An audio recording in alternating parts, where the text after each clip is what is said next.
Welcome to Oklahoma Gardening. Today we learn from an Oklahoma gardener who has transformed his yard into a native landscape. We learn about the Yard by Yard program. We head to Perkins to see what's growing. Riley Coy shares advice on summer tree planting. And finally, Christi has a refreshing watermelon lemonade. Underwriting assistance for our program is provided by the Oklahoma Department of Agriculture, Food, and Forestry, helping to keep Oklahoma green and growing. Oklahoma Gardening is also a proud partner with Shape Your Future, a program of the Tobacco Settlement Endowment Trust. Shape Your Future provides resources for Oklahomans to make the healthy choice the easy choice. I love sharing with you guys the cool things that plants can do. We're back here at the student farm. I want to share with you a tropical plant that you might find in some Oklahoma landscapes.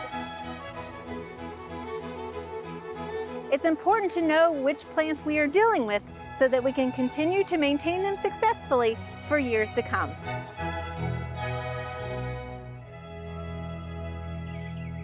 Today we're here in northwestern Oklahoma City at the Rucker's home, and joining me is Jamie Rucker. Jamie, thank you so much for inviting us here into your backyard. Thanks for coming. It's a beautiful native landscape that you guys have designed here, and I think sometimes people think it's wild and crazy, but you've done an excellent job. Let's talk about your plant choices here. Yeah, so right now you guys came at a good time, so everything's starting to bloom. We got the Mexican hats, we've got the golden crown beards coming up everywhere. Engelman's daisy, one of our new favorites. So yeah. And I know even walking back here, you've maximized that space in the side yard that's a lot of times just wasted space. Yeah, we kind of wanted to have a full loop around, and a lot of times side yards are just kind of ugly and a pain to mow. And so yeah, we made ours, we call it Caterpillar Alley. So we plant a lot of the host plants back there, and a lot of these are host plants, but especially, you know, the dill and the milkweeds and those kind of things. Absolutely. So. And you're greeted by a nice little hedge of sand plums there, and I know you've got some other edibles. Let's talk about those. Yeah, so we've got some small raised beds here, but really a lot of the edibles are planted amongst. So like you said, the sand plums, and we've got a grape arbor over there. We've got our blackberries, and then also we really have some wild strawberries growing up as ground cover, so we're really excited about those. So when you're out here gardening, you can kind of take advantage of some of those. And so you're not only feeding the pollinators, but you also provide them with a little bit of water too. Yeah, so the great thing with that is, and we actually have a camera over there, so where we get to see all the things that come at night. So we've got a whole bunch of raccoons in the middle of the city, possums every night. We have a skunk too. Yeah, we smell them and see them. And then we actually have a big mouse that lives underneath our ramp. So he goes out and we see him when we're out here at night. So, okay, all right. So the wildlife is finding your backyard. Is it fun and entertaining? I mean, that's what you wanted, right? Well, that's why we did it, because Lauren loves insects, everything, spiders, waspies, all of that. So that's really how we got into the natives, is we wanted to have hosts for them. And then, yeah, so she's also volunteers at Wild Care, and so help rescue, rehabilitate those animals, those native wildlife. So that's a great thing with the pond. We get to see a lot of them. Okay, and you kept a little bit of lawn too, right? Because, I mean, you got to have some space to kind of have different events and things like that. Yeah, kind of our vision was that it wouldn't be just completely overgrown, everything, but that when people came in, they could see, hey, I could do this in my backyard. It looks nice, and but it's also full of plants for wildlife. Got all our little bees coming out now. Well, and I know you're going to continue to have blossoms going through the summer and into the fall. And so what's nice about that is it continues to evolve, right? Yeah, so really we got a lot of stuff. You know, these ironweeds are going to be coming up. And also we've got these rudbeckias everywhere that'll be blooming a little later. So, and then the goldenrods, that's our favorite. So. Absolutely, absolutely. Well, I see Lauren over there with your new baby, so I'm gonna go check in with her a little bit. All right, sounds good. Thank you.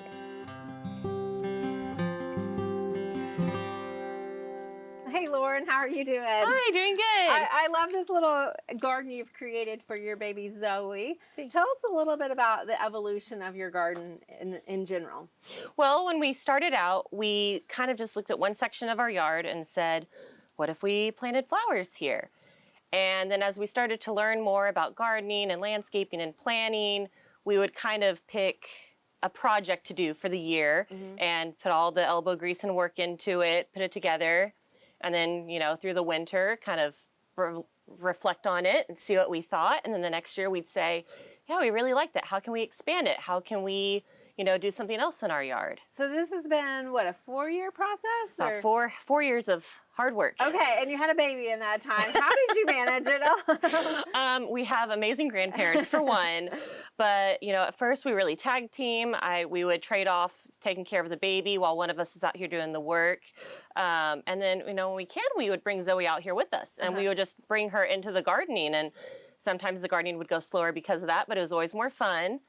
And but when we do hard work and hard projects, we would wait till she goes to bed, and then we break out our headlamps and we night garden until we couldn't anymore. Well, it's a little cooler then, at least. It's so much cooler. It's breezy. There's not as many bugs. We actually really prefer it to gardening in the middle of the day. So when you guys bought this house, it was just a Bermuda grass backyard, right? Yes. How did you find, you know, your resources and that sort of thing? Well, you know, at first we would just go to Home Depot and buy plants, but there's just so many plants, they weren't doing great. So then we were like, well, you know, what grows well in Oklahoma? And we went to a local flower and garden festival. We met a native plant seller, and she got us into the Native Plant Society and the Native Plant Network. And we made a lot of amazing friends who had tons of knowledge and connections, and they really got us into native plants. And there's so many varieties. There's so much fun you can do with them. We've got over 100 species of native plants in our yard so far. And, you know, we've loved it, and they're low maintenance. They're easy to take care of, which is great when you're trying to keep a little human alive too. Absolutely. You found your network of people to support you in both regards, right? Yes. Well, I love your little signs that you've created here with your senses and your smell and touch and things like that for Zoe to enjoy. But I've also seen you're expanding the design to the front yard too now. Yes, we're trying to minimize the lawn in our front yard, and we've really enjoyed just enjoying our backyard and taking walks through it. And we'd love for our front yard to be something similar, where we actually enjoy, you know, exploring it, going through it, playing with Zoe in the swing, and not just having, you know, a blank lawn. Well, thank you so much for sharing this with us. It's just been a pleasure to experience your backyard and also hear about your story. Thank you. Thank you so much for coming.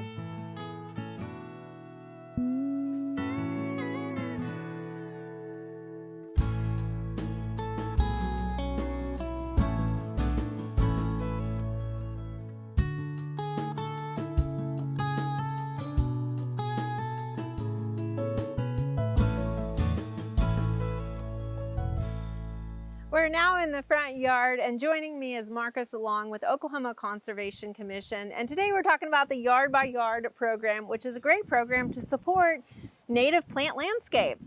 So let's talk a little bit about this program. Yeah. So the Yard by Yard program, it was started in 2020, just before the pandemic. So it kind of got off to a slow start, but now on the other side, we're moving pretty quick. And it's all about encouragement for homeowners to do eco-friendly landscaping. And that can be anything from planting a pollinator garden or making your own compost, growing your own food.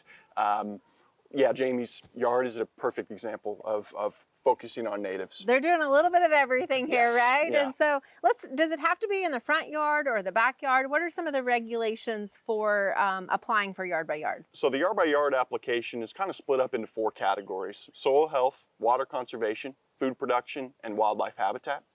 And in order to qualify for the program, you have to check 1 box within each of those categories, and you have to check 5 boxes total. Okay. The boxes that you would be checking would be practices that you're participating in. So boxes that Jamie is checking is he is using organic mulch. You know, that's a box that you would check for soil health, right? He uses drought-resistant plants. That's a box he could check for water conservation. He plants native host plants like milkweed. That's a box he could check for and wildlife conservation. So he's probably got more than just 5 to actually check He's checking a lot, yeah. But that all to say that there's a wide breadth of qualifying for the program, and then maybe going to the extent that Jamie and Lauren are going, where they're kind of all out. You can garden in your landscaping beds, and you can still qualify for the program. It's really all yeses. The program is meant to be encouragement. There's only one no, and that's no use of pesticides. Okay. So let's talk a little bit about, adding and creating a native landscape. You can see in the front yard, it's still new, it's still starting. So I think sometimes it's an education process for what people should have as far as their expectations, right? Oh, definitely.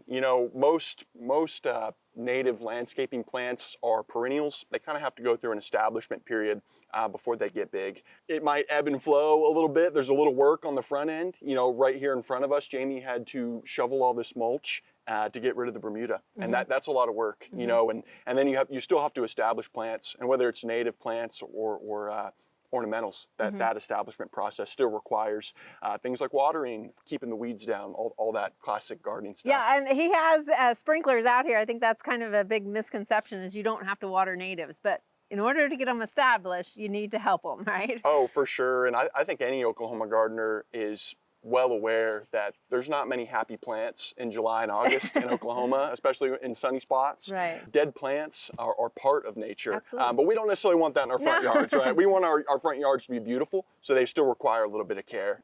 All that stuff you do for your other gardens, your ornamental gardens, like pruning, watering to establish, is still relevant. Right. Hopefully it's a little bit less after plants are established, but the work's definitely still there. So they're hopefully going to get some deeper roots to be able to tap into that longer supply of water that we get right now in the springtime, right? So. 100%. Yes. Yeah.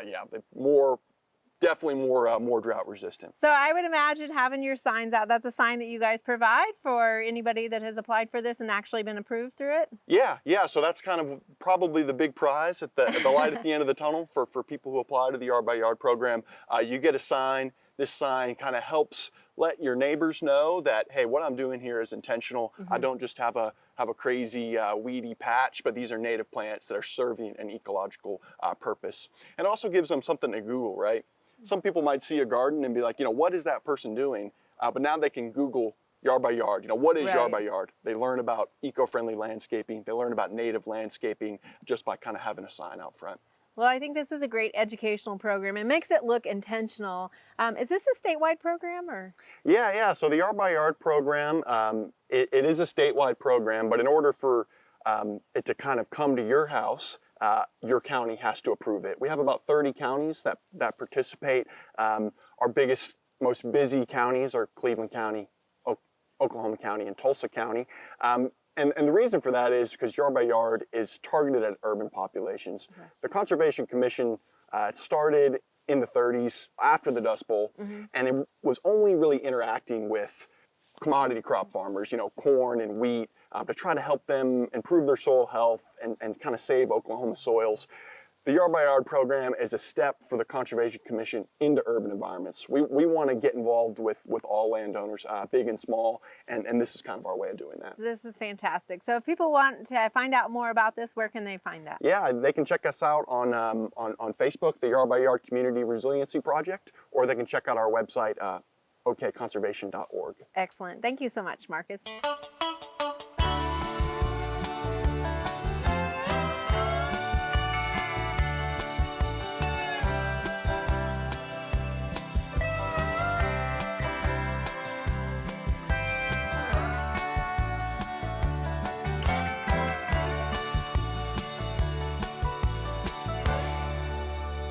Today we're down here at the Cimarron Valley Research Station in Perkins, Oklahoma, and joining me is Dr. Tyler Mason, who is our new vegetable extension specialist.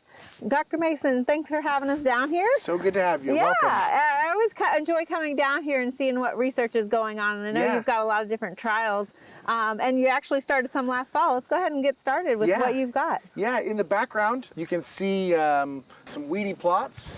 In between the weeds is some garlic growing. We wanted to do a low input study for garlic to see which varieties would be top performers in Oklahoma.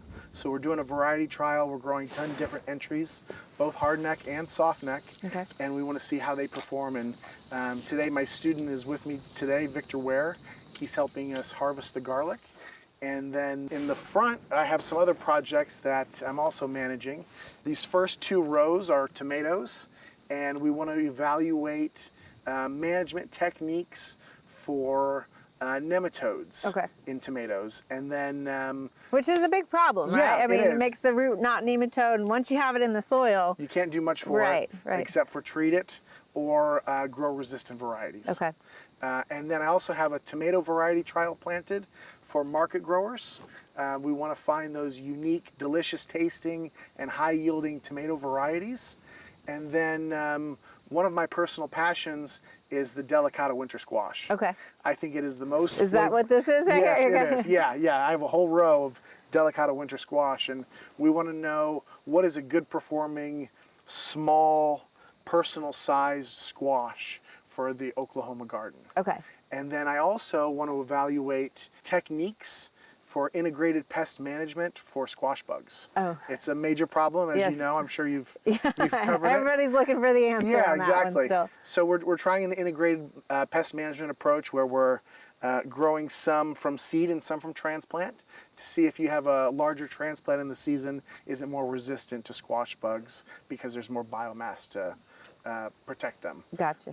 And then we'll cover some with insect netting, and then we'll spray pyrethroids to manage squash bugs, and then we'll spray and cover as an integrated approach. Okay, and is this a winter squash or a summer squash? It's a winter squash. Okay, yeah. okay. Delicata is a winter squash. Okay. Kind of the focus of my first year has really been research, so that way I have something to extend going into the season to help growers. Well, Dr. Mason, we know you've been busy, and we look forward to hearing some of the results that you have for us this season. Thank you. I'm excited to share them with you.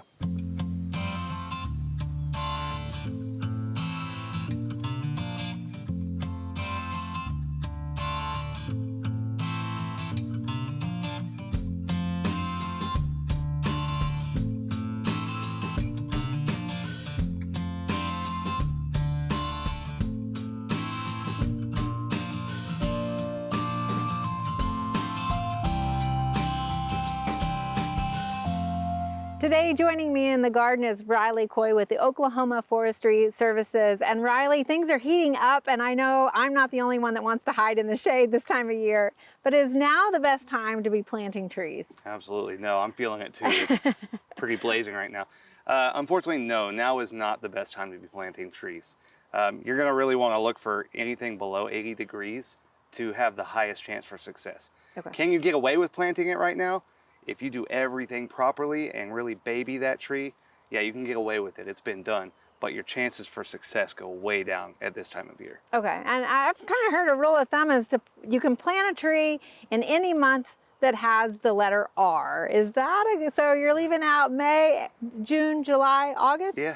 Is that a good one? That's okay. exactly right. So those 4 summer months, let's avoid planting trees basically because of the temperatures. Absolutely. Is it affecting the upper growth, or is it the root establishment? Like, what is it that's really just... Well, you got to look at layers of stress on a plant, any plant, not just trees.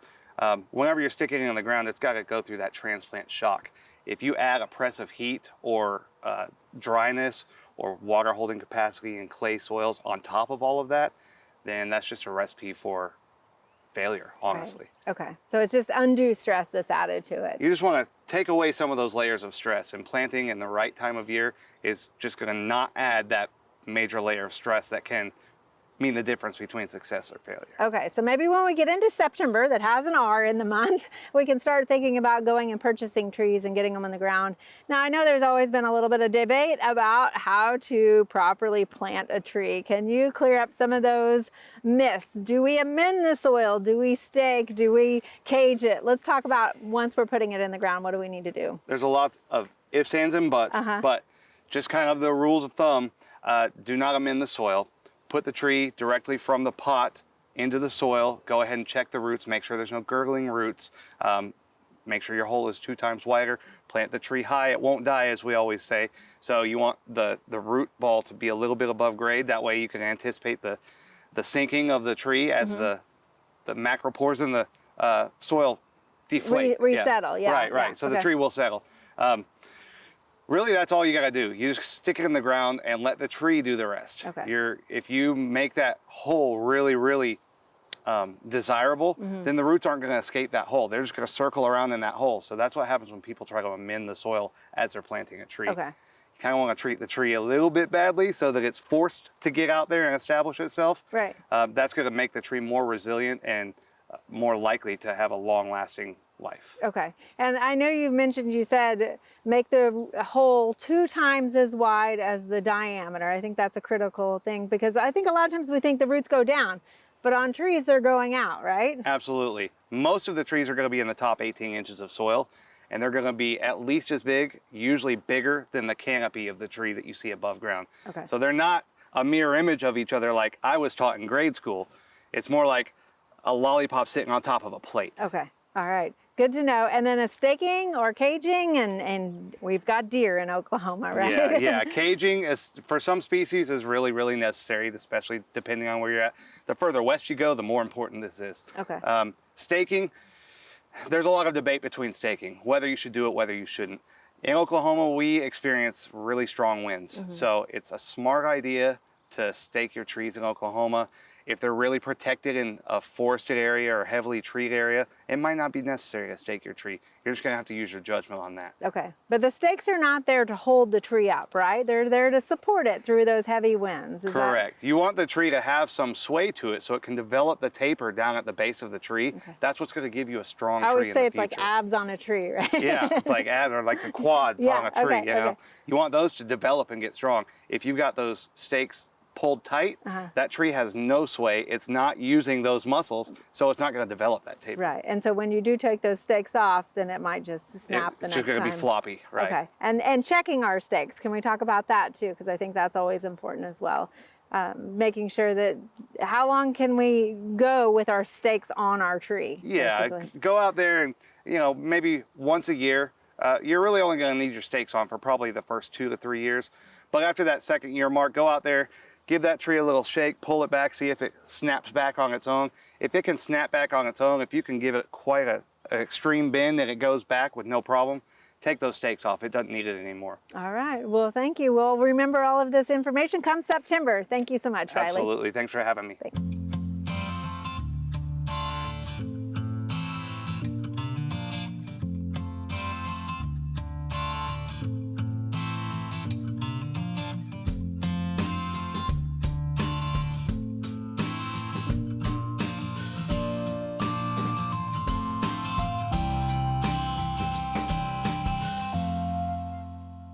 Today we're out in the garden, and what better to have on a hot day outside than either some fresh watermelon or an ice cold glass of lemonade. Well, today we're having both. We're gonna make watermelon lemonade. Now to start this recipe, you're gonna need about 4 cups of chopped watermelon. I'm using seedless watermelon, but you could use regular watermelon with the seeds. You would just want to try to cut around so that you don't have as many seeds for what you end up putting in the blender. So we're going to go ahead and put our watermelon into the blender.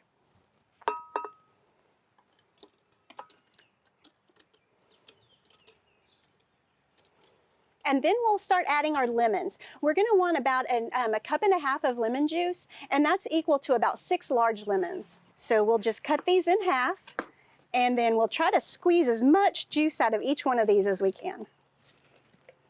And we should end up with about 1.5 cups. Okay, and now that we've got all of our lemons juiced, we'll go ahead and add that to the blender along with our watermelon. And now we will just blend it up until it has a liquid consistency. Okay, and now that looks nice and blended, so we can go ahead and pour it into our pitcher. And then the next thing, we're gonna add a 1/2 cup of sugar. Okay, and then we'll just give that a little stir. And then we're gonna add 6 cups of water to our pitcher.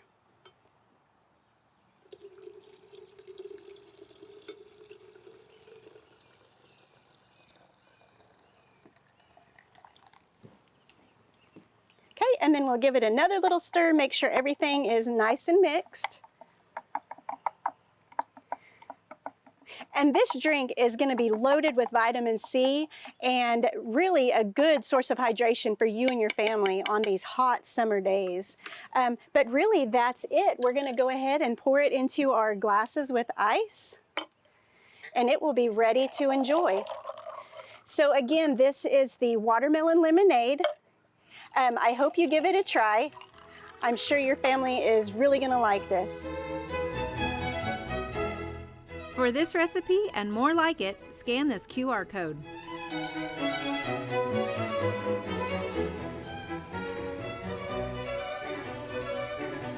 There are a lot of great horticulture activities this time of year. Be sure and consider some of these events in the weeks ahead.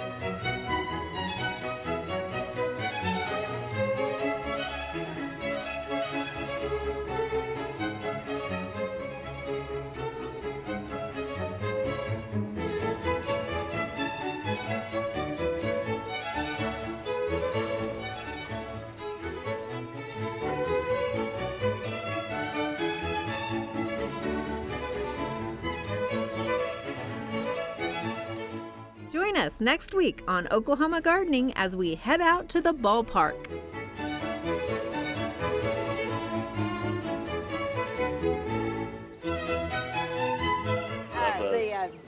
Rudbeckia maxima. Yeah. Gosh, I screwed up that. Well, Tyler, sorry, no. That's crap. fine. That's all right. Don't get this one.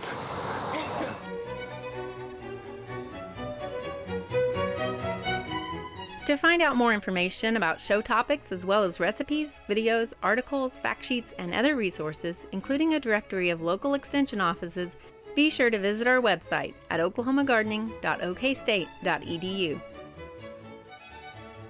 Join in on Facebook and Instagram.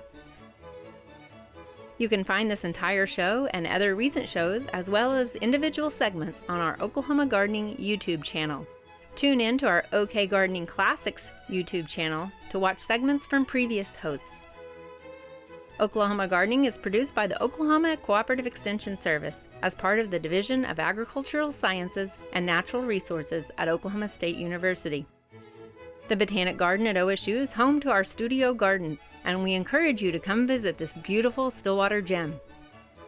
We would like to thank our generous underwriters, the Oklahoma Department of Agriculture, Food, and Forestry, and Shape Your Future, a program of the Tobacco Settlement Endowment Trust. Additional support is also provided by Greenleaf Nursery and the Garden Debut Plants, the Oklahoma Horticulture Society, the Tulsa Garden Club, and the Tulsa Garden Center.